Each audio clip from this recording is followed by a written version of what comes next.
Hey everybody, welcome back. Today we're covering 9.2. Does that show up well? It's a very thin line. I don't know if you guys can see it well, if I should use a thicker pen or not. You can see it. Awesome. That's what I wanted to know. 9.2 is on estimating a population mean.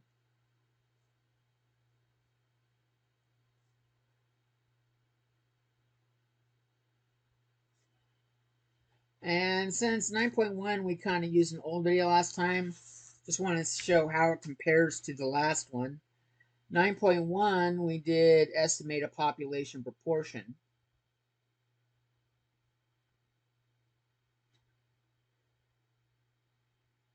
And in both cases, all these cases, proportion, not property, proportion, we need to start with something that we have, information from a sample. So in both cases, we start with sample data or a sample summary of sample data.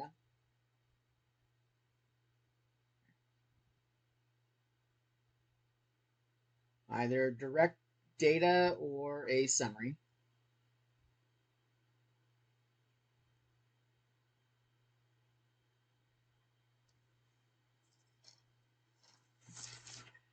Okay, and for population, or not population, for proportion, we did x over n was our p hat, and sigma was fun. Sigma for p hat, we had p times 1 minus p over n, and we had a square root. And that was a lot of fun. But when we went to stat crunch was pretty easy.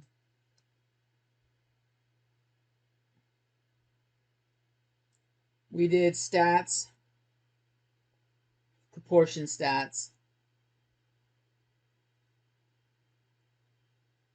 one sample.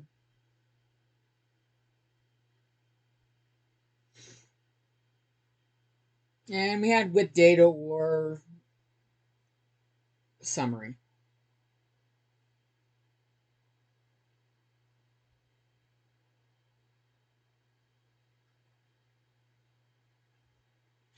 And we were able to get this led to two things.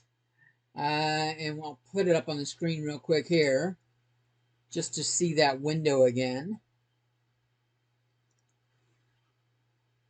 We could either do a hypothesis test or a confidence interval. Oh, maybe before I mention that, what did it required? The number of successes, which is effectively our x, and the number of observation, which is effectively n.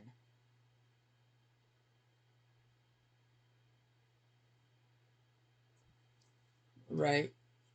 Oh shit. Maybe I should do this. See if I can. There we go.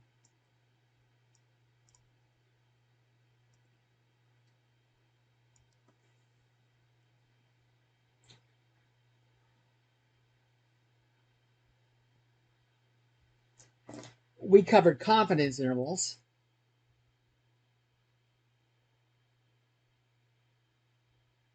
which is all of chapter 9. And then hypothesis testing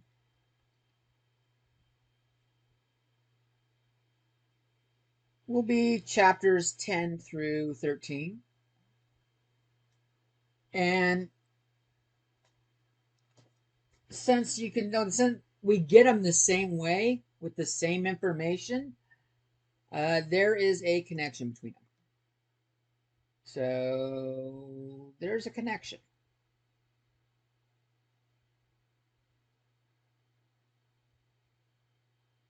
which we will explore when we start doing hypothesis tests. That's your quick recap of how to use what we did in chapter 9.1 on population proportion.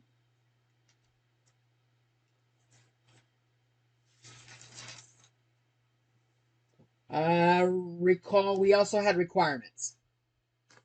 So maybe we should list the requirements real quick.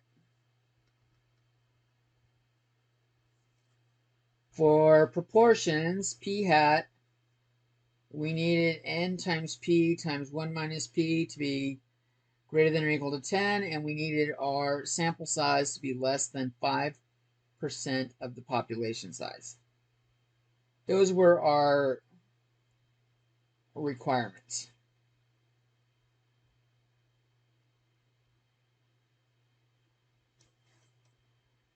We have stuff equivalently for the population mean, estimating a population mean. But I'll give you a couple seconds to write that down. Maybe I'll grab me an ice cold Pepsi Zero.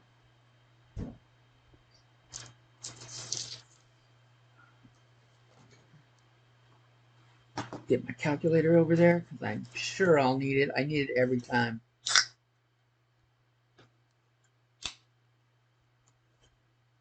Pepsi, not a beer. Pepsi. I don't like beer. Beer is disgusting tasting.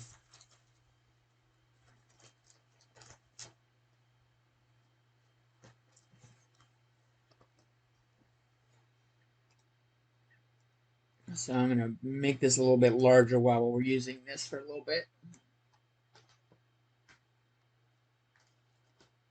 I need to clean up my area. It's starting to get messy at my desk again.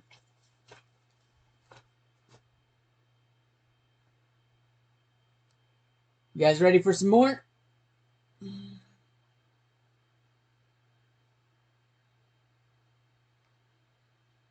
If you need this back up, let me know. Let's take a look at what we're doing in 9.2. What's the word in this section? So we saw this before. We talked about this in chapter 8.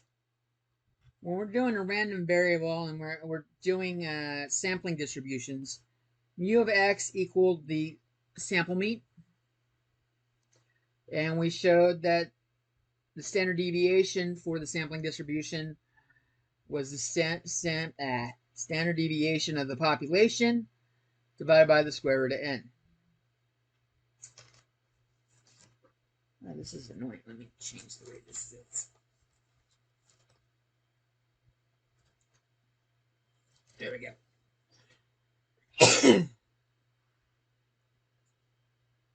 Now, this is doable, quite doable. We have a sample. We can find the sample mean quite easy. Finding a sample mean given a sample is easy.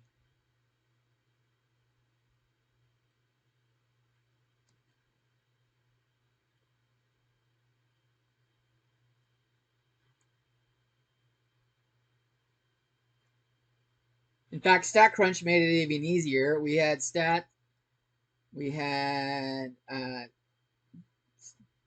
what was it? Stats calculators. Nope, summary stats.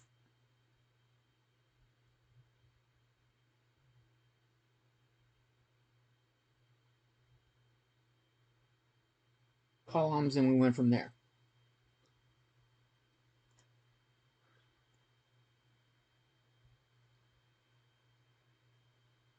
But to get the sampling distribution, the standard deviation for the sampling distribution, I need the standard deviation of the population.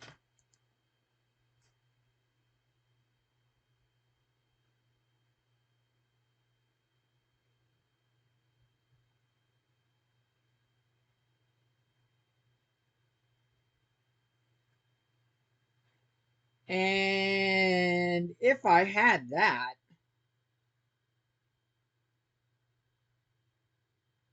I likely already have the mean.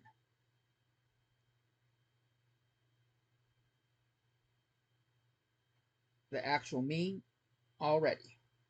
Which is what we're trying to do. We're trying to estimate the population mean.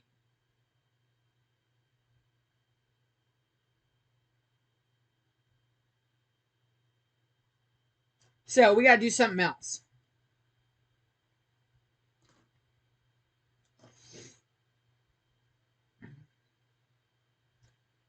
So this is always a fun story because students don't believe it, but it's true.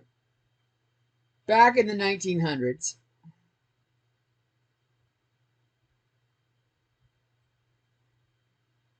there was a guy named Gossett, and he worked for Guinness Brewery.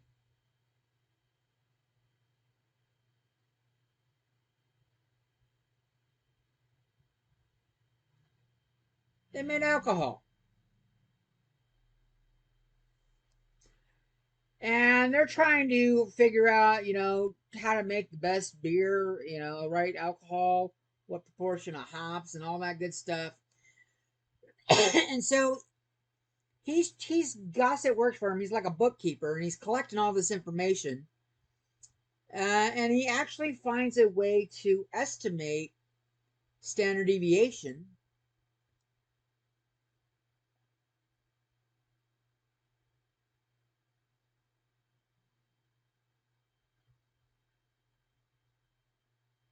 Estimate the mean, I should say, without the standard deviation.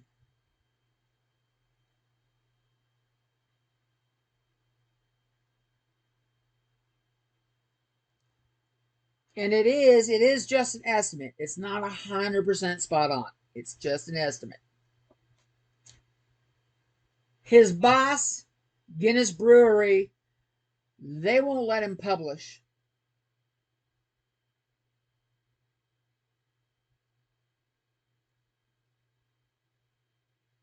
Under his own name, using Guinness Brewery information. So what he does is he publishes under a pseudonym.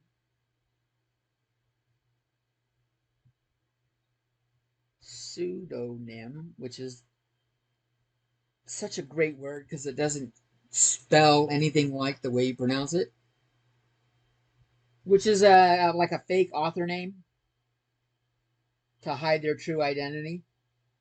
In case you didn't know what a pseudonym is, it's a fake name. And he goes by Student. That's the name he goes by. And so this is called Student's Tea Distribution.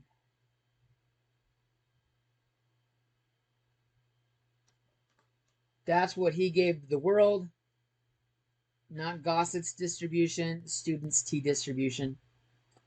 I like telling this story though because it's funny that this all came from a brewery to me. I don't know if that's entertaining to you, but it is to me.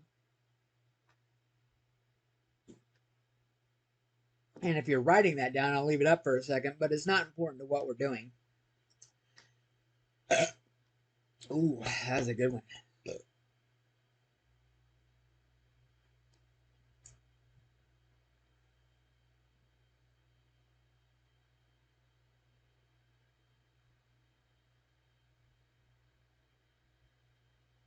It's almost fucking Halloween and we don't have a candy yet. We better get our shit together. Kids come to the house. What am I doing? What am I waiting for? Natalie, what's my problem? Is it because I don't have kids of my own? I forget how Halloween's coming? Is that what it is? I did have a good time. It was either last Halloween or Halloween before. A little Darth Vader showed up, Lord Vader, and I answered the door and I said, "Oh, Lord Vader, thank God you're here. There's no rebel scum here, I promise." And this kid can't be more than 6. He's short. I think 6 is an overestimate on his age. And I just hear laughter from the street beyond the range of our porch light. I just hear laughter from the street. Like the kid doesn't understand the rebel scum comment, but the dad on the street just thought that was hilarious. I don't know why I'm telling you that. Giving you time to write this shit down. All right, if you need that up longer, let me know. We're gonna go on and look at what about students' tea distribution. So students' tea distribution.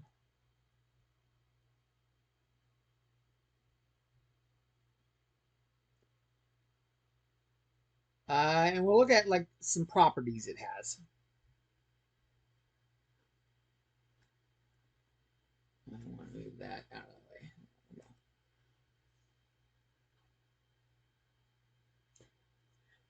the way. So it is symmetric and bell-shaped.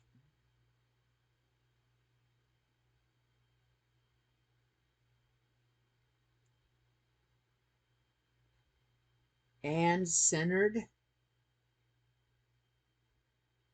at mu equals 0, just like the z distribution. Our good old mu equals 0, sigma equals 1. That one, that bell shape, it's like that, mu equals 0.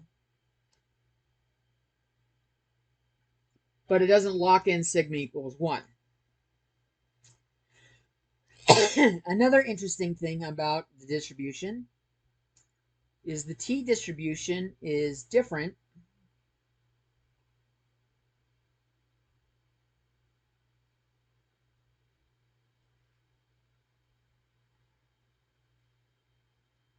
depending on the sample size.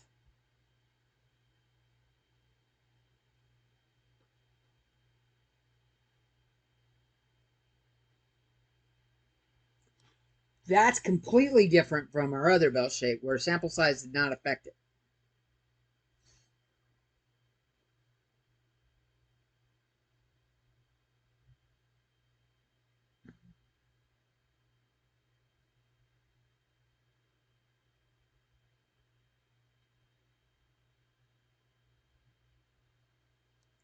C is really just like, we should just call it A.2 because it's symmetric.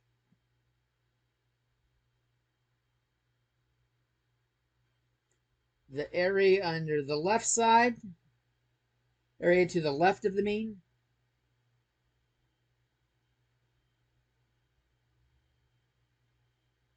and area to the right of the mean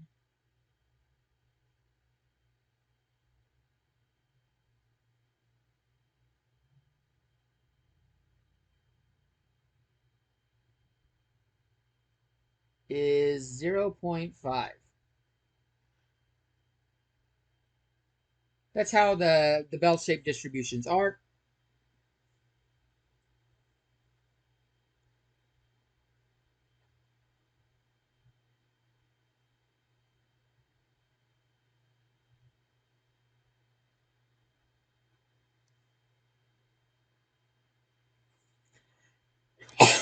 Also, like the normal distribution, the tails approach the x-axis but never touch it.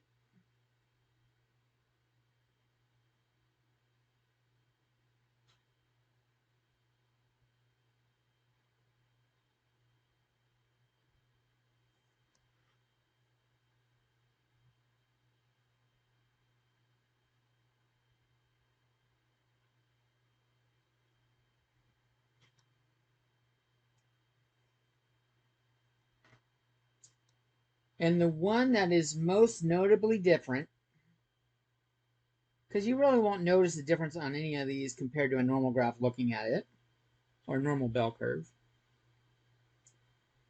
Tails are longer for t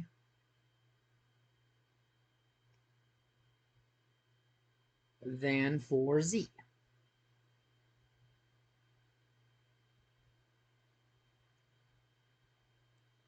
the standard normal bell curve.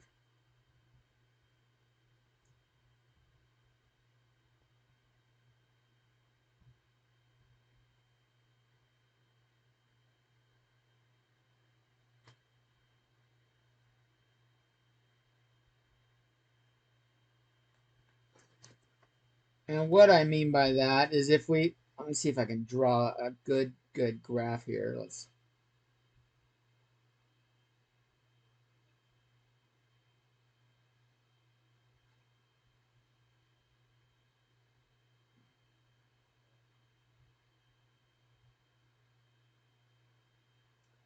let's say this is our normal bell curve Z.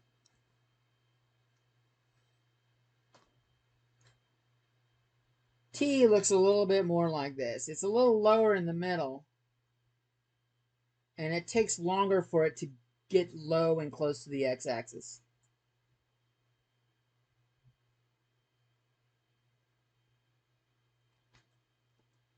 So this is Z in black, and T is in green.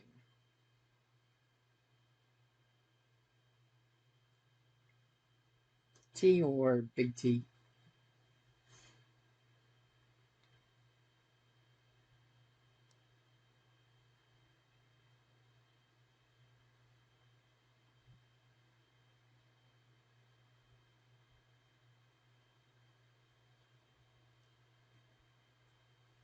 And what causes this is for any particular like height, well, any given curve, the sample standard deviation, which is S, is greater than the population's deviation. And that's what, so it takes, like, maybe I should do this up here. So we have mu equals 0 here. Our first standard deviation, sigma equals 1 here, is for sigma. T might be a little bit further for the first step.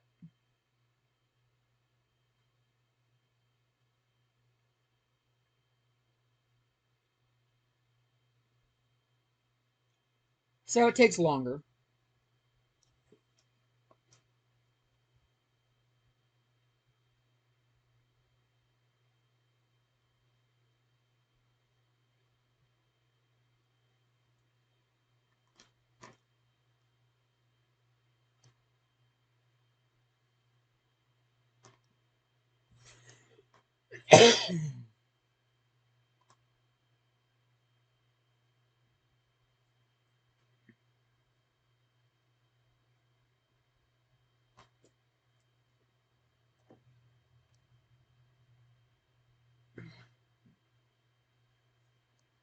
You guys ready for some more?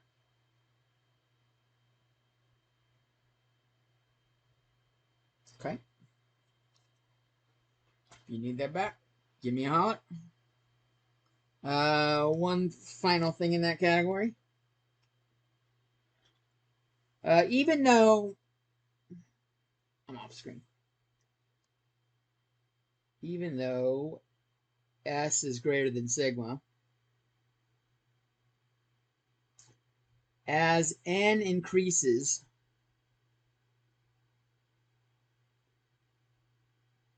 S approaches the value of sigma.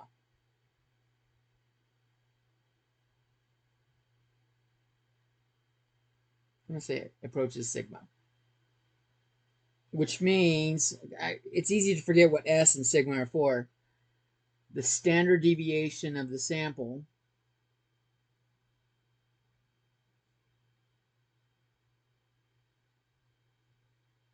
which is S, approaches the standard deviation of the population.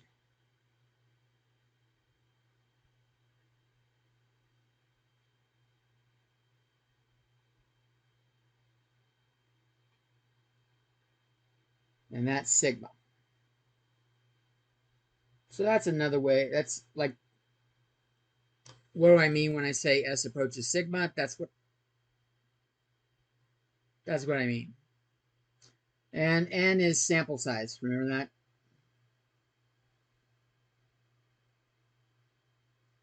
Hopefully you haven't forgotten that. It pops up all the time. Keeps sliding when I brush it.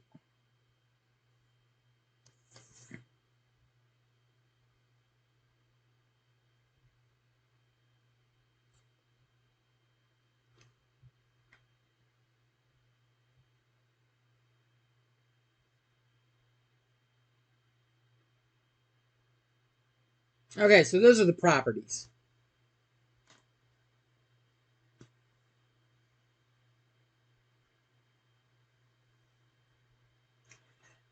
So T is like Z.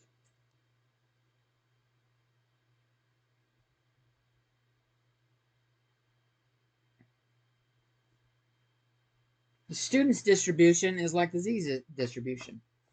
In fact, if you recall, the way we calculated Z was X bar minus, or X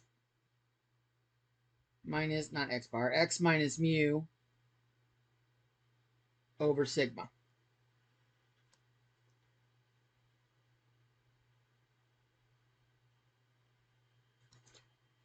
T looks similar.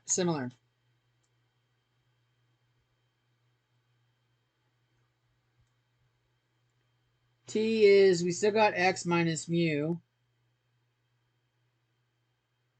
but we don't have sigma. We have S, and we're going to divide S by the square root of N.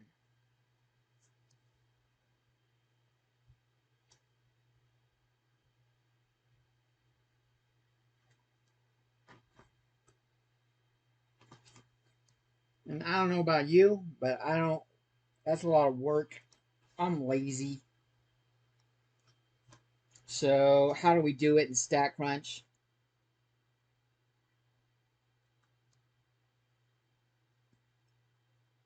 To calculate T,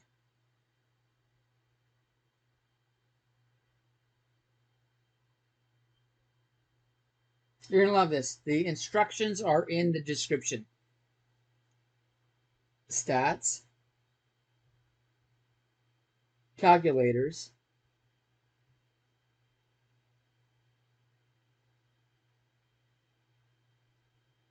T.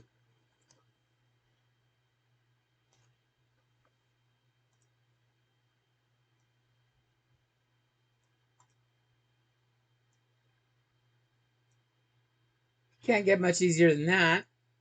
I mean, it tells you where to look. You want to calculate T? Go to calculate T.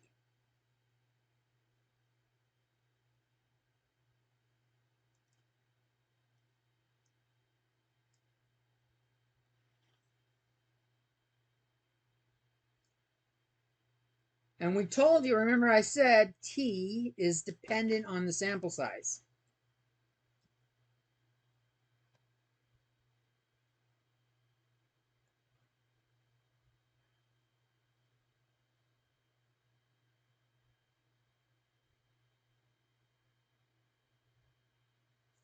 And you can see that in the calculator.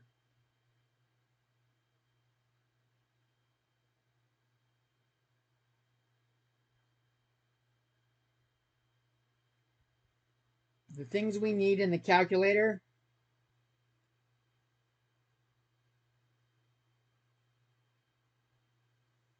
if we're trying to find the value at any given point, X is like T here. So it says probability that X is less than 0. That's really like T is less than 0.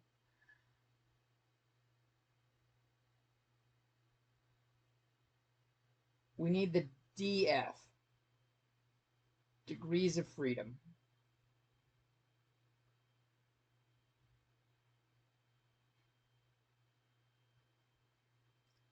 And we've seen that before. If you don't remember what it is, it's N minus 1.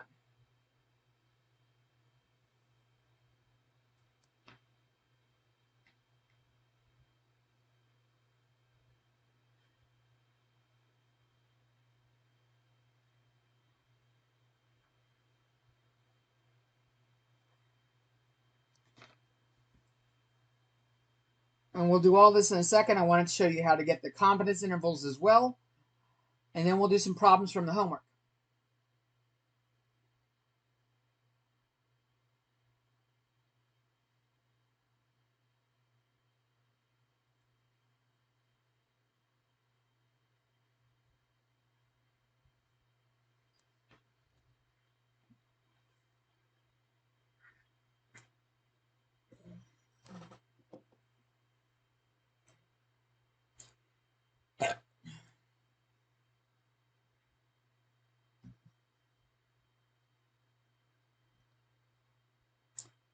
You guys ready for more?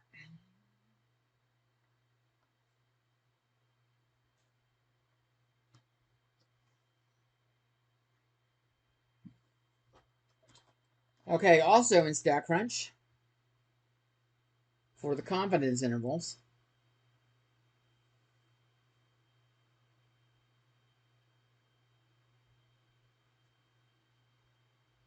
I'll show it on the screen and then we'll write it down. I need to go back a step. Stats, T-stats.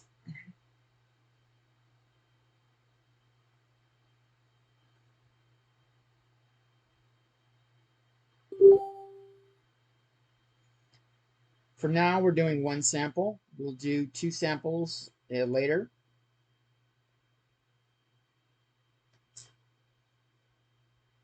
Once you do that, you choose either with data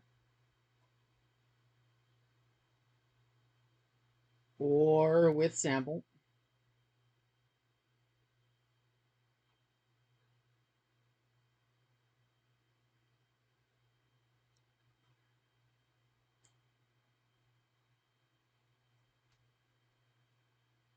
The other options on this list are two sample and paired.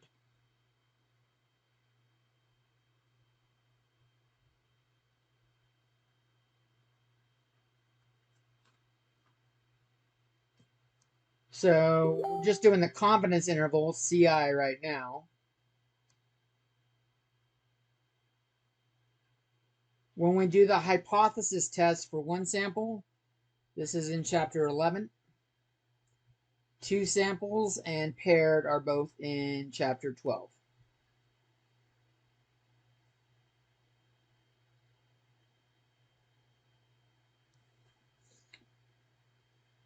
We will hit both of those.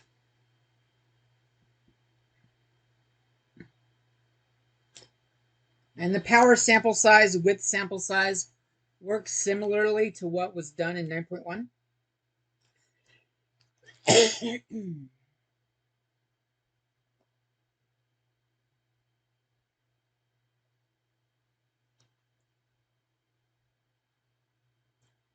And if you click on it, we can see what we need. To use stats, stats,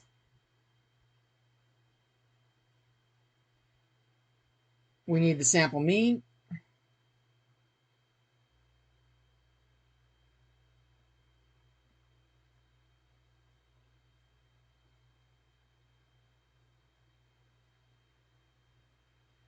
X bar. We need the sample standard deviation,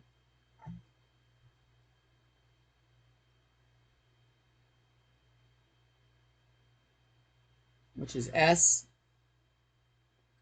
and we need the sample size,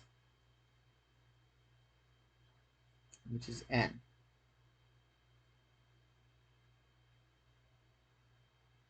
That's for the summary.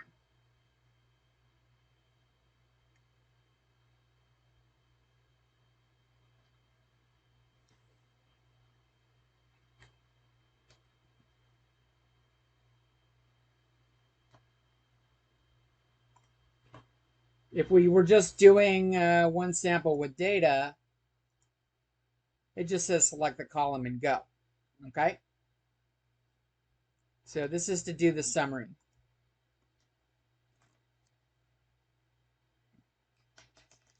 So maybe I should say needed for summary.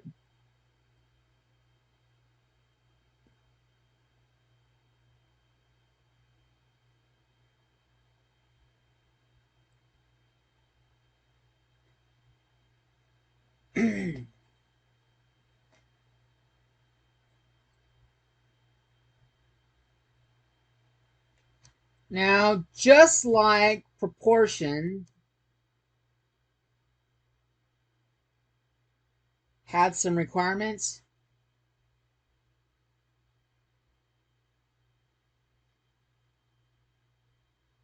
the n times p times 1 minus p has got to be greater than or equal to 10. And n is less than or equal to 0.05 big N. That was the requirements for p hat.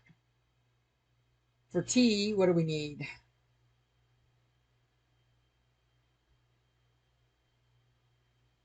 Kind of breaks down into two categories. A,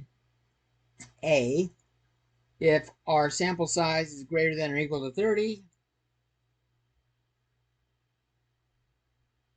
we have a bell-shaped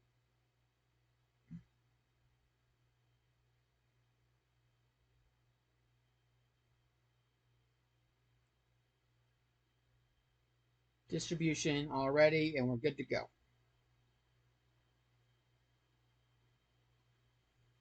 Good to go.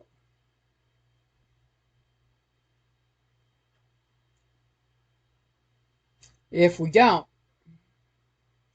if n is less than 30,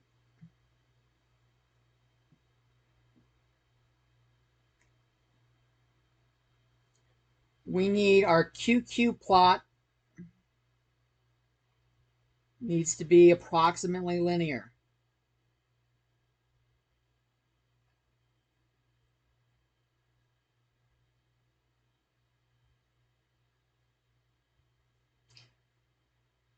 And this is where we had to check the correlation versus the critical value. And correlation was R, remember? We wanted R to be greater than the critical value.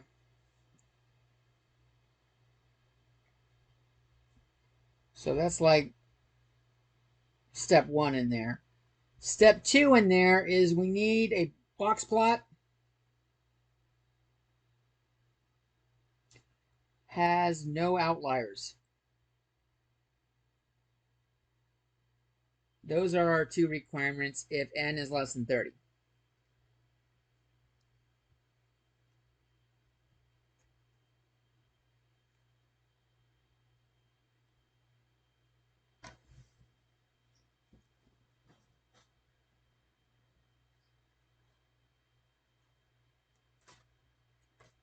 Start cleaning some of these while you're writing.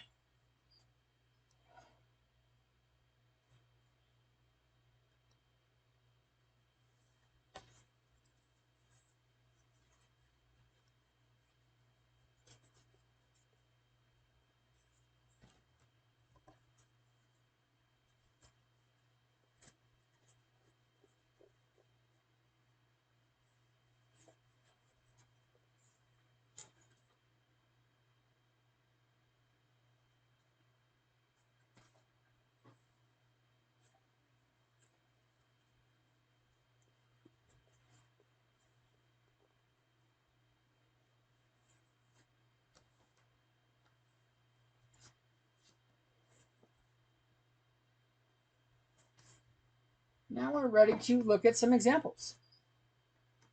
Do some examples, and then we'll be done early today.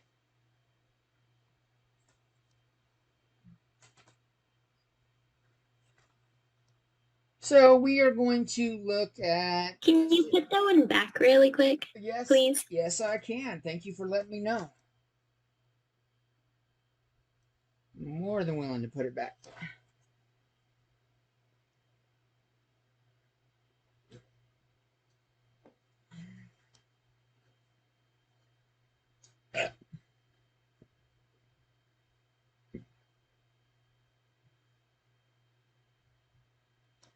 Okay, I'm done.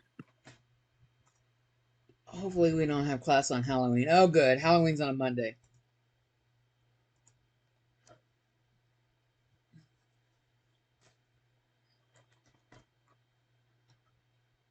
Okay, so let's do some examples.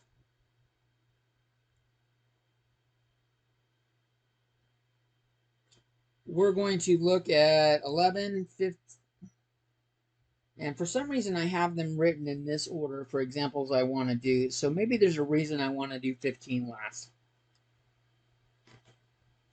Let's find out. Okay.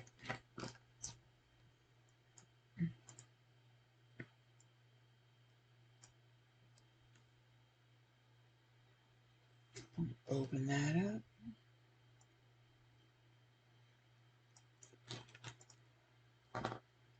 Come over here, look at assignments.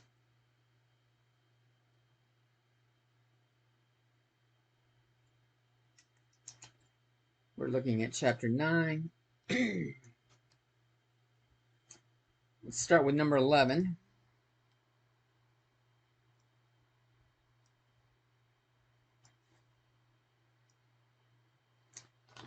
So number 11, a researcher wishes to estimate the proportion of adults who have high-speed internet access. What size sample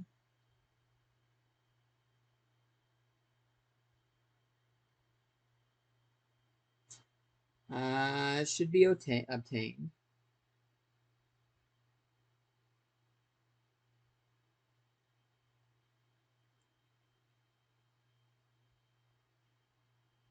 And we want our estimate to be within 0.3. So that's like my error. With 95% confidence. It's important. And we get two categories. Previous estimate.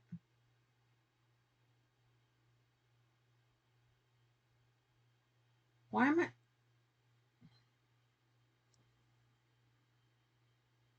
Do I have the right number written down? Maybe I don't. Let's take a look at this one anyways. Because it's worth seeing the sample size. P equals 0.34.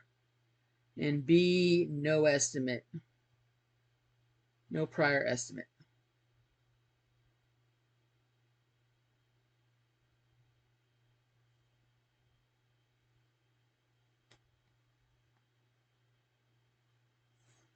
Alright, so that's what we want to do.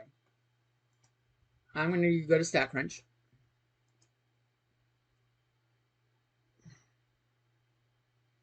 That says 0.3, and that was not right. It was 0.03, wasn't it?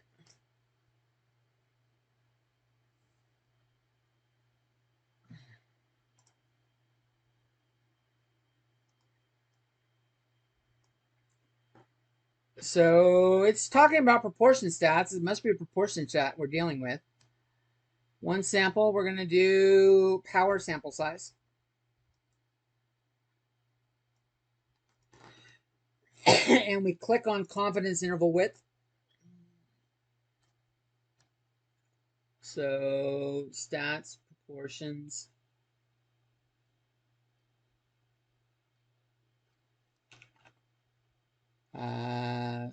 One sample. And then power / sample size.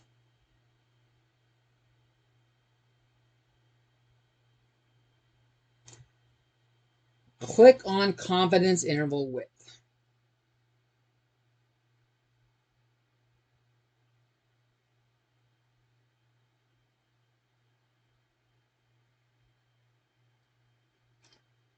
I think I wanted to do this because I don't think I did it in 9.1. Maybe that's why I did this.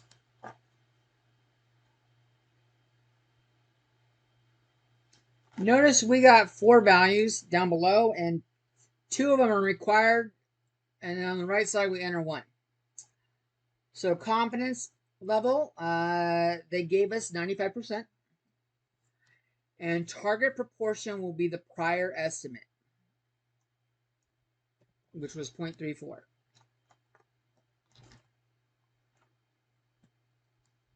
So enter confidence level is 95 or 0.95. Maybe I'll do this in blue, what I enter. Then I've got target proportion, target P. That's going to be the 0.34 we're looking at. This is for part A, of course.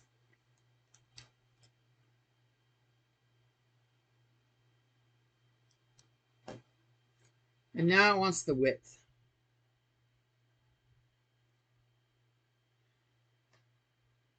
The width is 2 times the error.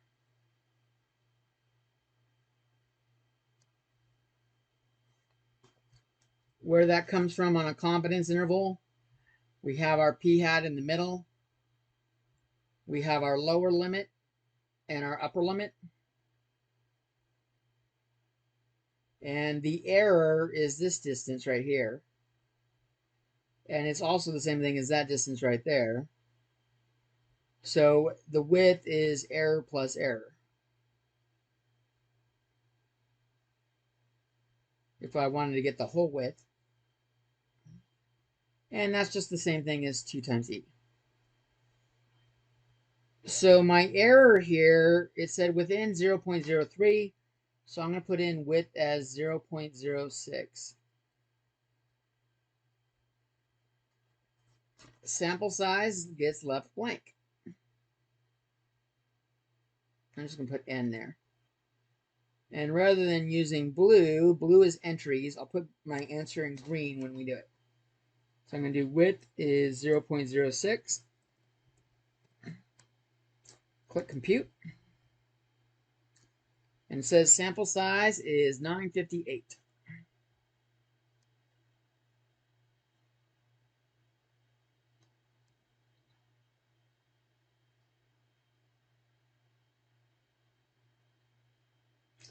And while I have the screen up, I'm going to go do B also, because I know it said to do no prior estimates. For part B, reset the width to what it needs to be. Notice it doesn't say 0.06 anymore. It goes to the closest width that gives us sample size that's a whole number. Like we don't want a sample size of 958.001. That doesn't make no sense. And then target P.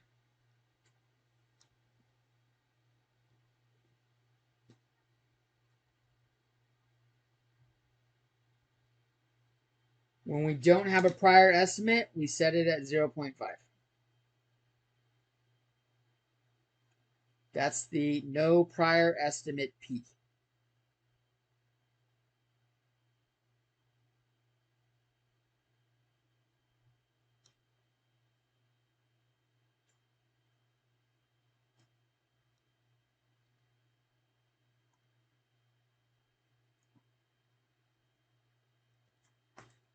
So I'll do that here. I'll reset this to 6.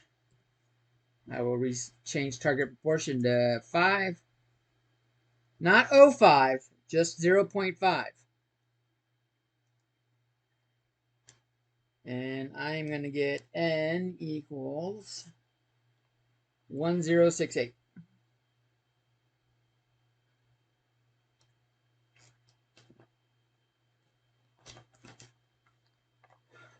Okay. So I got that information. I can close StatCrunch.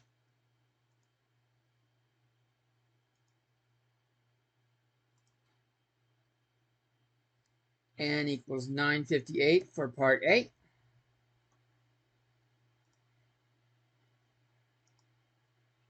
And N equals 1068 for part B.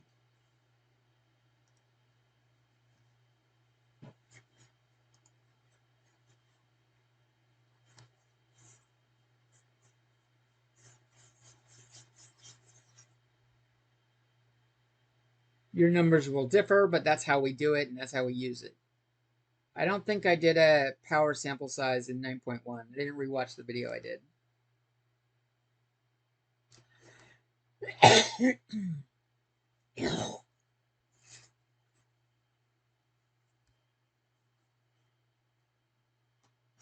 So next one I wanted to do was 16. Is there a reason why I wanted to do 15 last?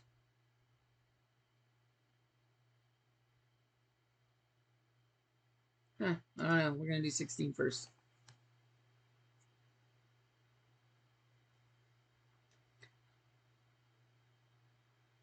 I'll give you guys another 30 seconds with this. Make sure you got everything you need.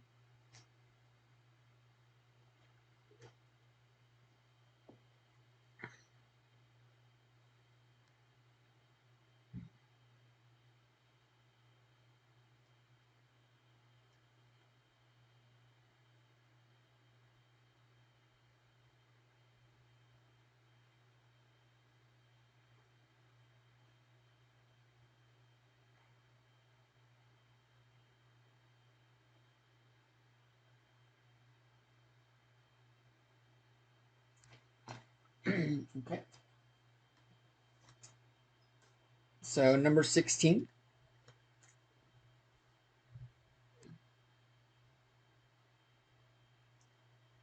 It says 1,100 adults were asked.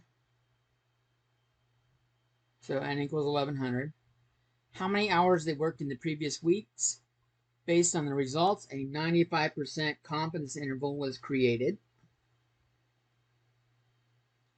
for the mean number of hours worked, and it had a lower bound or lower limit of 42.7 and upper bound or upper limit of 44.5. So let's just take a look at what that means on a nice little number line here.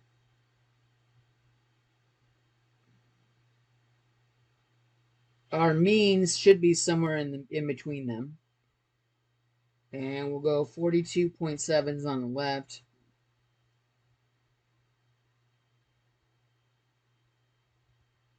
And 44.5 is on the right. And this is for 95%. Provide 2 recommendations for decreasing the margin of error. Maybe I'll make this a little bit wider so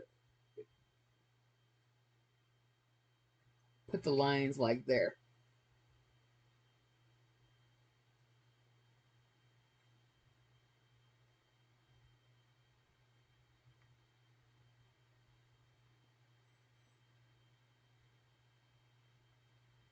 So we want the margin of error to go down.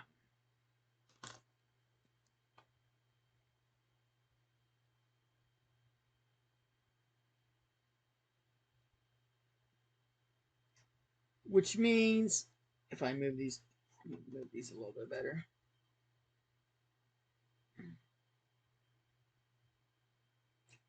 Which means I want like something closer to the mean.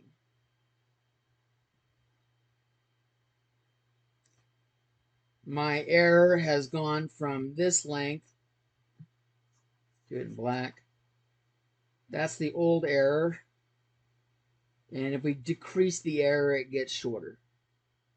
The new error.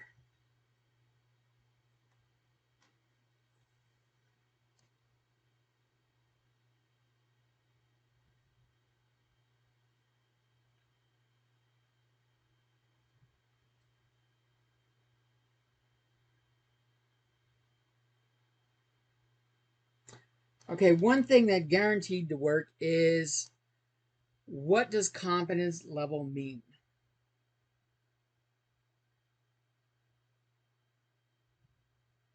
The bigger the confidence level,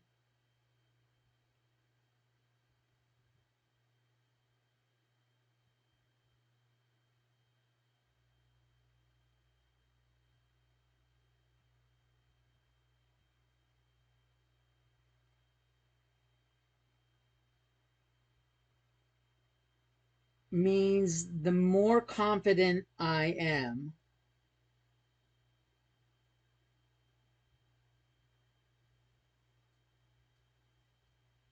that our parameter, in this case the mean,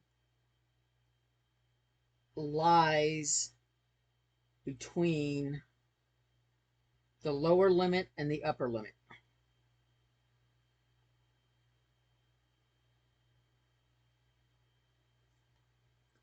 So what would that do to a graph? If I want to be more confident, I want to have bigger numbers to that range to be. So like, if the window was like this small, like that, I'm not very confident that that holds the actual value. It's a small range. It's kind of hard to make sure we hit the bullseye. So that's not good. So for a confidence level to be high, we need to make it wider. So a bigger confidence level means bigger margin of error. That's all what that's what that means. Bigger margin of error.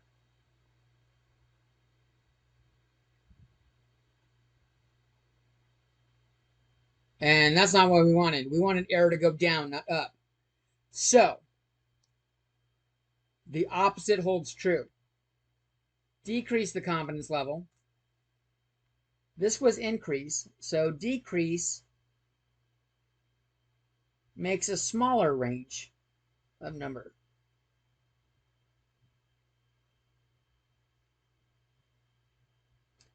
Which means lower error.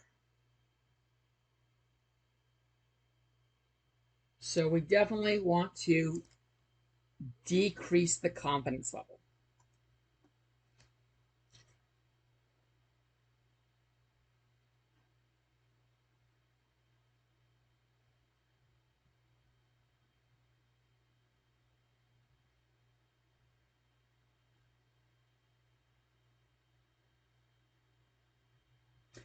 We also said that n goes up as n goes up.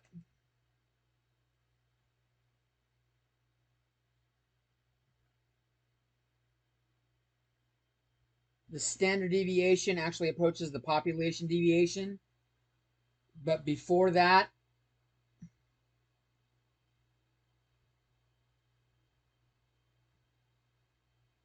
S is greater than sigma.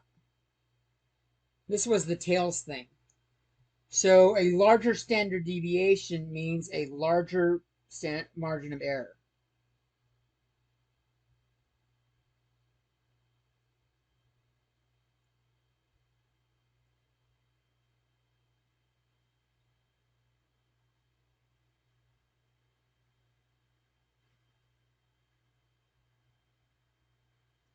We can't decrease the standard error. So that would be ideal would to turn this around. A smaller S. Wait, hold on. So we want a smaller S. That would lower error, and that's what we're looking for. But we can't just decrease the standard deviation of hours worked willy-nilly. The standard deviation of hours worked is a calculation. So even though F is an option, it's not true. It's a trick. It's a trap. How else can we get there? Well, if S is normally bigger than sigma, as n gets larger, S gets closer to sigma means another way of saying this, as n gets larger, S gets smaller. Because it's got to go down to get close to sigma. It's above it, and then for it to get closer to sigma means it's got to be going down in value. So n gets larger would be increased sample size.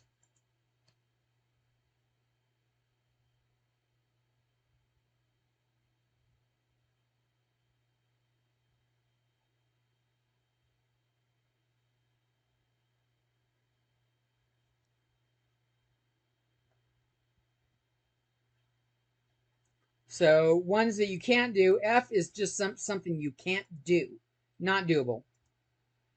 D and E actually, and mine give the same thing. If we decrease the sample size, the degrees of freedom goes down, because the degrees of freedom is n minus 1. So to do D would be to do E. So that kind of shows you, like, they wouldn't say the same answer twice. That clearly is eliminated. So you can kind of eliminate two of them just by looking at it. This is not something you can do. You can't just change the standard deviation of hours worked. So that's off the table. You're left with three options. Increase sample size, increase confidence level, decrease confidence level. Increase sample size is 1. Decreasing the confidence level means I'm not quite as certain that I'm going to hit it. Like if this were a target on a board,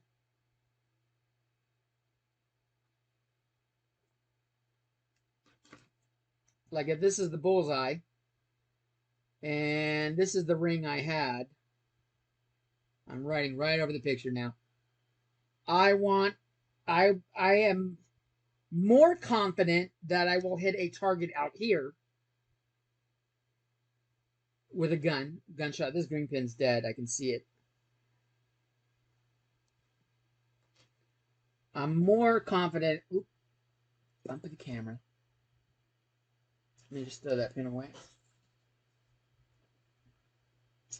I am more confident down here because it's a bigger target.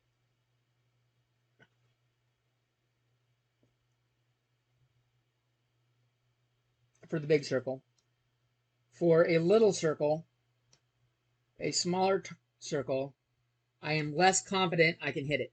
Like if I were an archer or firing a gun or bow and arrow or some shit like that, I'm less confident I'm going to hit it because the target's smaller. And that's what decreased confidence level means, is I'm less confident.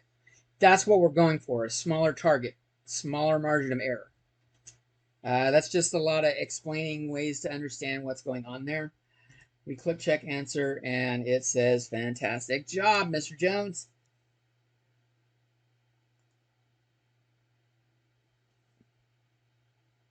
And I hope the reasoning I explained out kind of makes it a little more sense, gives you a little more insight into what confidence level does, how margin of error affects it, stuff like that. I hope that insight is useful in the future.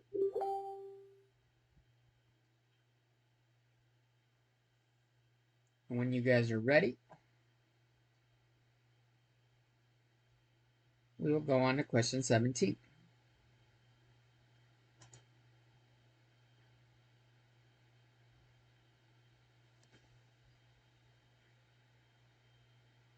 Does anyone need this up longer?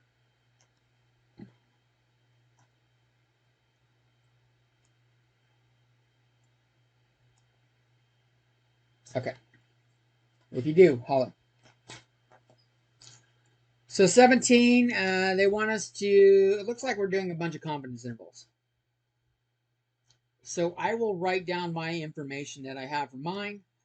It says my sample mean X bar is 108. It says my standard deviation is 9.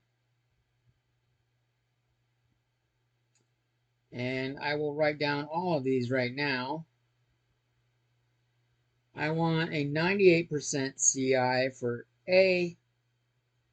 Also want a 98% CI for B. And 95% for C. What changes is the first and last one have n equals 21, and the middle one has n equals 15. So when I do this, I'm going to get a lower limit and an upper limit. So I'll just write them in this box here when I do it. I'm going to go do the calculations all at once, and then we'll come back and look at it. It looks like 1 decimal place is needed. I'm going to write down a couple more just to make sure they don't try to trick me up later. Because I don't want to have to go back to StatCrunch if I don't have to.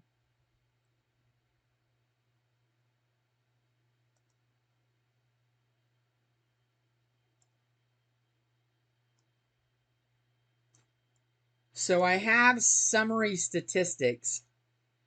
So I can do stats, t-stats, one sample with summary, because I have summary stats.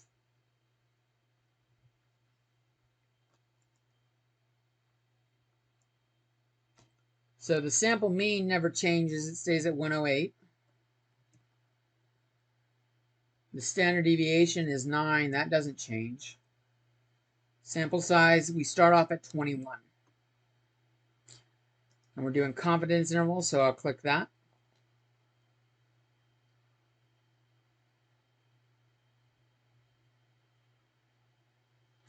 And I'll click compute.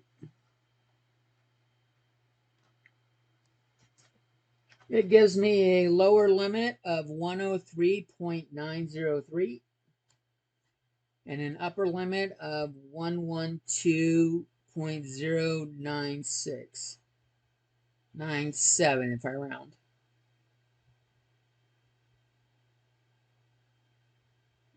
Okay. So I'm getting that right here. Lower limit, upper limit. We can see degrees of freedom. It tells us it's 20, which is 21 minus 1. N equals 21. So degrees of freedom is n minus 1.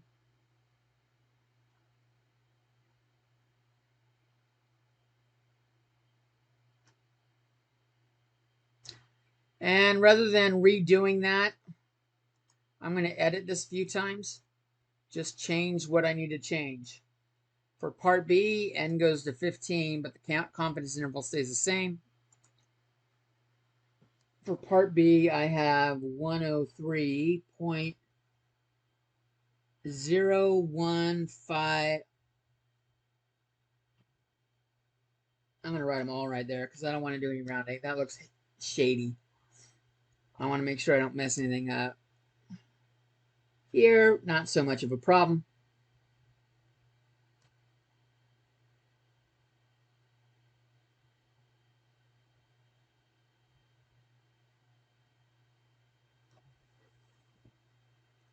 And finally, we will go back. We'll change this back to 21. But now I want... Son of a bitch. I was doing 95%. No! All right, so this was already calculated right there. That top one should have gone down here. I didn't change my confidence level. Ah! These are wrong.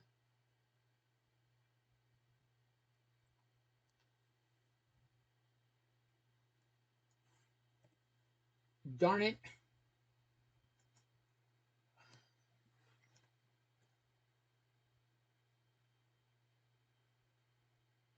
$103.035 to 112.965. I'm not going to say 48. Just in case they have as good as something later, something different. And I'll go back and I'll do edit. And I'll change this to 15. Click compute. And we got 101.901 and 114.099.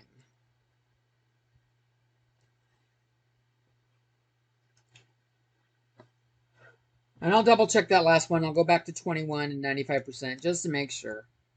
Because I copied it from the top, but since I already screwed up once, I want to make sure it's right. 103.903 and 112.097. Okay. So I'll enter them in. This is to one decimal place, 103.0. And here I would round up. 0.96 would round the 9 up to a 10, which makes this 113.0.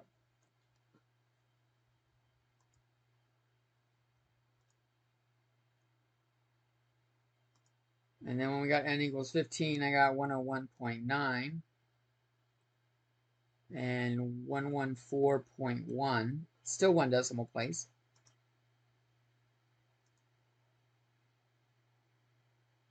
How does decreasing the sample size affect the margin of error? This is what we were just looking at in that last problem. What were the ideas, the reasoning behind it? Let's take a look at it. We got our mean in the middle was 108. For A, my lower limit is here. My upper limit is here, 103 and 112. Or 103 and 113. And this was n equals 21. For B, I had n equals 15, and I dropped down to over here. 101.9, and n is 15.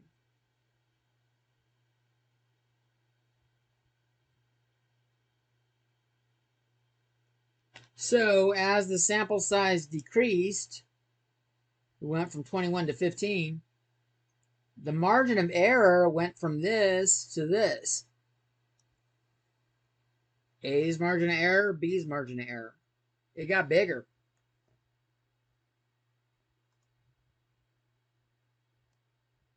So sometimes drawing this on a number line really helps.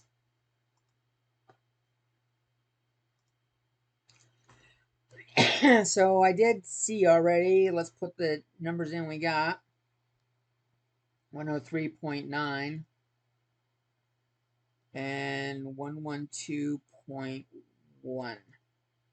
Oh.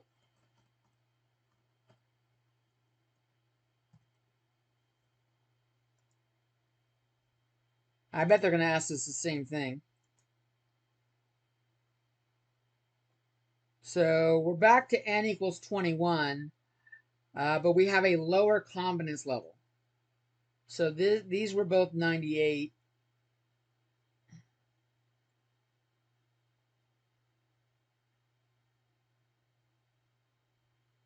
When I do 95% with the same n, 103.9, this is 103, so 103.9 should be a little bit higher.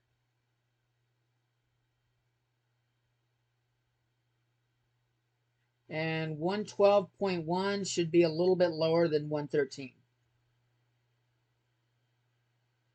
Which means my margin of error,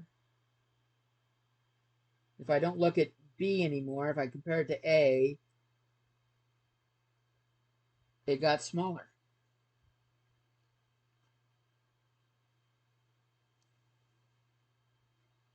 As the level of confidence decreases, so does the size of the interval.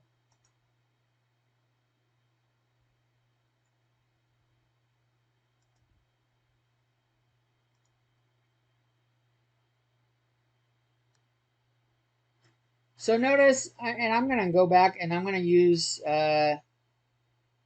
just for demonstration purposes, before I answer that last question, I'm going to go back and look at this again and show what happens when we increase n. So if I add stats, stats, t-stats, one sample with summary, we had 108, we had 9, we did 21, let's go like 30. We're doing confidence level 98. I wanted to compare it to A again. So for n equals 30, I've got 103.95, which is 104.0, and 112.0. So when n goes up, let's see, let's clear out some of this shit. I want to compare it to A.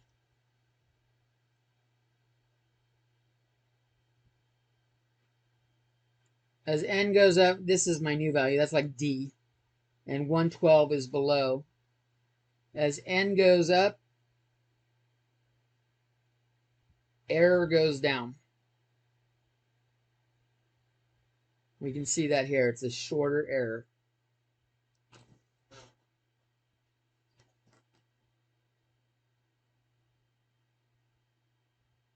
All right, back to the problem. Should the confidence intervals in parts A through C have been computed if the population had not been normally distributed? No. Remember, we needed n to be greater than or equal to 30.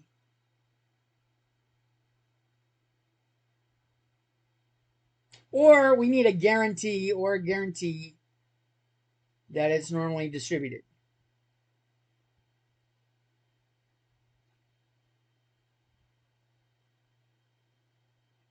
And that's where we do the QQ plot and compare the critical level with the correlation with the critical value.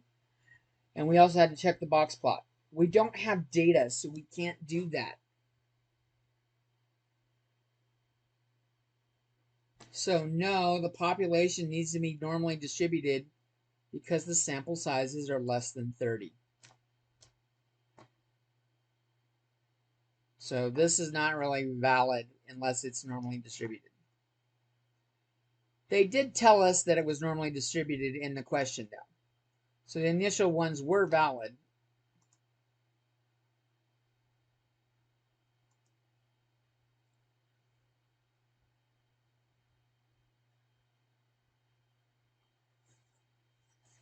Hopefully this all helps you with your understanding of how confidence levels work, how they affect the margin of error, your target range, uh, stuff like that. Let's take a look at 15.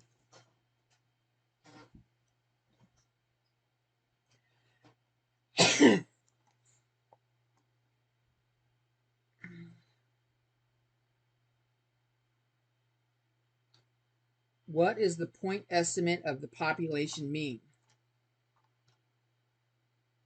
Does anyone need this up longer?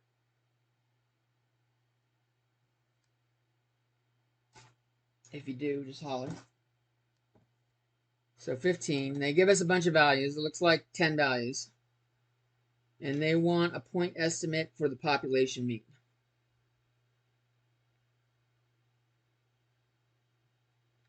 For mu. Remember, mu of x equals the sample mean. It says type an integer or a decimal, do not round, so let's open this in StatCrunch and find what we need.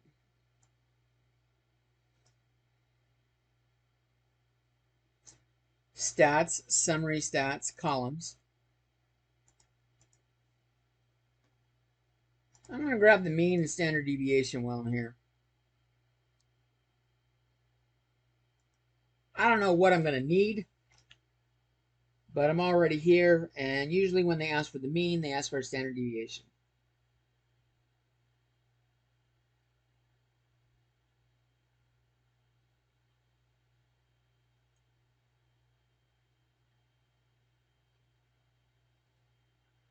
The pen is getting wider. Notice the ink lines are thicker now.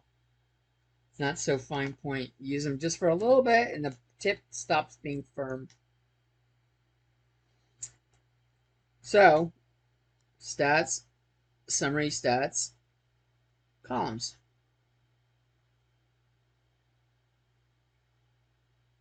What? Chapter 3 shit coming back at us? The fuck, Mr. Jones? That ain't right. You told us we didn't need that shit anymore. No, I didn't. We're using it.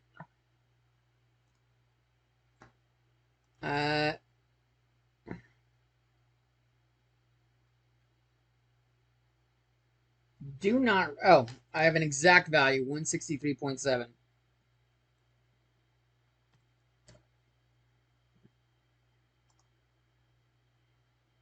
That's it. That's all I wanted. So I think I added that to the list so that you would remember how to find that information when you needed it.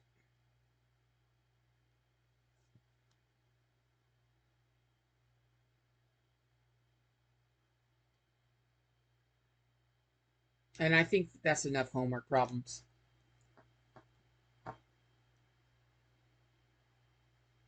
Any questions?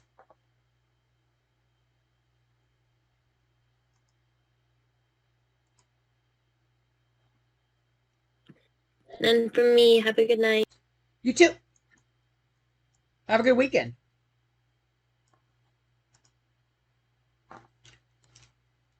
Take care, Paige. Oh, everybody's gone.